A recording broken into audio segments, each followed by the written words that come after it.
तो आज मैं आपको एक अनोखी रहस्यमय कहानी सुनाऊंगा। अगर आप चैनल पर नए हैं तो अभी सब्सक्राइब कर ले, क्योंकि यह मेरा दूसरा नया चैनल है। तथा कहानी पूरा देखे, अंत में एक अनोखा रहस्य छुपा है। धन्यवाद। तो सुनिए। अनेक युगों पहले की बात है। सौराष्ट्र नाम के एक राज्य में कमल नयन नाम का एक प्रसिद्ध चित्रकार रहता था। उसकी कला में इतनी जीवंतता थी कि वह जिस भी वस्तु या व्यक्ति का चित्र बनाता, वह मानो अभी बोल उठेगा। कमल नयन का विवाह एक अत्यंत सुंदर और सुशील स्त्री वसंतसेना से हुआ था। उनका जीवन खुशहाल था, लेकिन एक समस्या थी। कमल नयन अपनी कला में इतना खोया रहता था कि वह अपनी पत्नी को समय नहीं दे पाता था। वह दिन रात बस पनी तुलिका और रंगों में डूबा रहता और वसंतसेना एकाकीपन महसूस करती थी। वसंतसेना ने कई बार कमल नयन से बात करने की कोशिश की, पर वह उसकी कला के जुनून को समझ नहीं पाती थी। एक दिन वह दुखी मन से नगर के बाहर एक आश्रम में रहने वाली एक वृद्धा तपस्विनी के पास गई और अपनी व्यथा सुनाई। तपस्विनी ने प्रेम से वसंतसेना का हाथ थामा और कहा, बेटी, तुम्हारे पति का ध्यान सांसारिक सुखों से हटकर कला की साधना में लगा है, जो एक प्रकार की तपस्या ही है। लेकिन तुम भी अपनी भक्ति से उनके मन को अपनी ओर खींच सकती हो। तुम हरितालिका तीज का व्रत करो। यह व्रत सिर्फ पति की लंबी आयु के लिए नहीं, बल्कि पति पत्नी के बीच की दूरी को मिटाने और विचारों को एक करने के लिए भी किया जाता है। तपस्विनी की बात मानकर वसंतसेना ने हरितालिका तीज का व्रत करने का संकल्प लिया।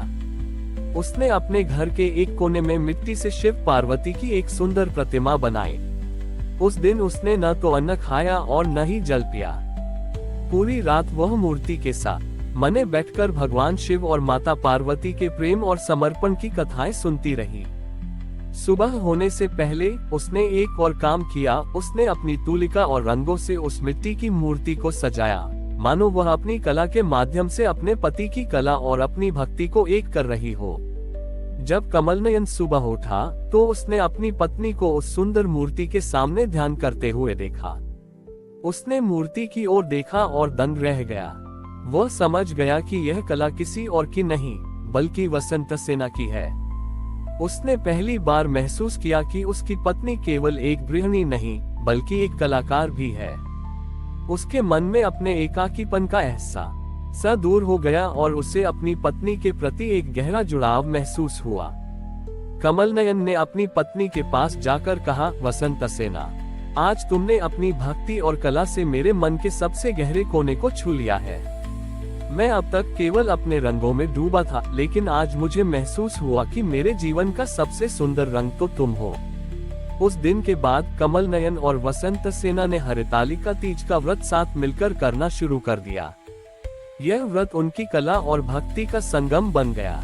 इस कहानी ने ये सिखाया कि हरितालिका तीज का व्रत न केवल पति पत्नी के प्रेम को बढ़ाता है, बल्कि उनकी भावनाओं और कलात्मक अभिरुचि को भी एक सूत्र में पिरोता है।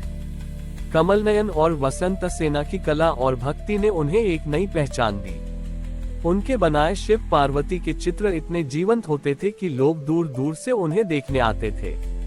इन चित्रों में हरितालिका तीज के व्रत की श्रद्धा और पति पत्नी के प्रेम का भाव स्पष्ट रूप से झलकता था। उनकी कला से प्रेरित होकर राज्य के राजा ने उन्हें अपने दरबार में बुलाकर राजचित्रकार का पद दिया। राजा का एक युवा पुत्र था, राजकुमार विजय, जो अपनी आलस्य और लापरवाही के लिए प्रसिद्ध था। वह न तो युद्ध कला में रुचि रखता था और न ही राजकाज में। राजा इस बात से बहुत चिंतित थे। उन्होंने कमल नयन से कहा, कमल नयन, तुम्हारी कला में एक अद्भुत शक्ति है। क्या तुम कोई ऐसा चित्र बना सकते हो जो मेरे पुत्र के आलस्य को दूर कर सके और उसे कर्तव्यनिष्ठ बना सके? कमल नयन ने राजा का अनुरोध स्वीकार किया। अगले हरितालिका तीज के दिन कमल नयन और वसंतसेना ने मिलकर एक बड़ा चित्र बनाना शुरू किया। उस चित्र में उन्होंने भगवान शिव को ध्यान करते हुए और माता पार्वती को कठोर तपस्या करते हुए दर्शाया। चित्र में पार्वती की तपस्या में इतनी दृढ़ता थी कि हर देखने वाले को प्रेरणा मिलती थी। उन्होंने इस चित्र को राजकुमार विजय के कक्ष में लगा दिया। जब राजकुमार विजय ने उस चित्र को देखा तो वह अचंभित रह गया। उसने पहली बार किसी कलाकृति में इतनी शक्ति और समर्पण का भावना महसूस की। हर दिन वह उस चित्र को देखता और माता पार्वती के तप से प्रेरणा लेता। धीरे धीरे उसके मन में एक बदलाव आया। उसने महसूस किया कि जब एक देवी अपने पति को पाने के लिए इतनी कठोर तपस्या कर सकती है, तो वह अपने राज्य और प्रजा के लिए क्यों नहीं परिश्रम कर सकता। राजकुमार ने अपने आलस्य का त्याग किया और युद्ध कला और राजकाज में रुचि लेना शुरू कर दिया। वह एक कुशल योद्धा और न्यायप्रिय शासक बन गया। राजा ने ये सब देखकर कमल नयन और वसंत सेना का बहुत धन्यवाद किया। इस घटना के बाद हरितालिका तीज का व्रत केवल पति पत्नी के रिश्ते को मजबूत करने और सुख समृद्धि के लिए ही नहीं, बल्कि आलस्य को त्याग कर कर्तव्य पथ पर बढ़ने की प्रेरणा के लिए भी जाना जाने लगा। कमल नयन और वसंत सेना की कला ने ये साबित कर दिया कि भक्ति और कला के संगम से जीवन के हर क्षेत्र में सकारात्मक बदलाव लाया जा सकता है। राजकुमार विजय के कर्तव्यनिष्ठ बनने के बाद कमल नयन और वसंत सेना की ख्याति और भी बढ़ गई। एक बार उनके नगर में एक भयानक महामारी फैल गई। लोग डर के मारे घरों में कैद हो गए और पूरे राज्य में हाहाकार मच गया।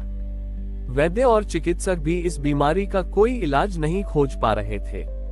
कमल नयन और वसंत सेना ने इस संकट को देखा और अपने पति पत्नी के रिश्ते की शक्ति पर भरोसा किया। वे जानते थे कि उनकी कला और भक्ति में एक अदृश्य शक्ति है। हरितालिका तीज का दिन निकट था। उन्होंने राजा से अनुमति ली और महामारी से प्रभावित लोगों के बीच गए। उन्होंने लोगों से कहा, डरिए मत, हम सब मिलकर इस संकट से लड़ सकते हैं। आज हरितालिका तीज का दिन है। हम सब एक साथ मिलकर माता पार्वती और भगवान शिव की आराधना करेंगे। कमल नयन और वसंत सेना ने मिलकर एक विशाल चित्र बनाना शुरू किया। इस चित्र में उन्होंने भगवान शिव को विष का पान करते हुए और माता पार्वती को उनके गले को स्पर्श कर विष को वहीं स्थिर करते हुए दर्शाया। ये चित्र समुद्र मंथन की कथा पर आधारित था, जिसमें शिव ने संसार को बचाने के लिए हलाहल विष पी लिया था। वसंत सेना ने इस चित्र को फूलों और चंदन से सजाया, जिससे एक दिव्य सुगंध पूरे क्षेत्र में फैल गई। सभी लोगों ने मिलकर व्रत रखा। उन्होंने उस चित्र के सामने बैठकर पूरे मन से भगवान शिव और माता पार्वती से प्रार्थना की कि वे इस महामारी का विष भी हर लें। उनकी सामूहिक प्रार्थना और सच्ची आस्था ने एक चमत्कार कर दिया। अगले ही दिन महामारी का प्रकोप धीरे धीरे कम होने लगा। जो लोग बीमार थे वे ठीक होने लगे और नए रोगी आने बंद हो गए। इस घटना के बाद कमल नयन और वसंत सेना ने उस चित्र को नगर के मुख्य चौक में स्थापित कर दिया। इस चित्र को विषहरणी नाम दिया गया। लोग मानने लगे कि यह चित्र न केवल एक कलाकृति है, बल्कि इसमें एक दैवीय शक्ति है जो हर संकट को दूर कर सकती है।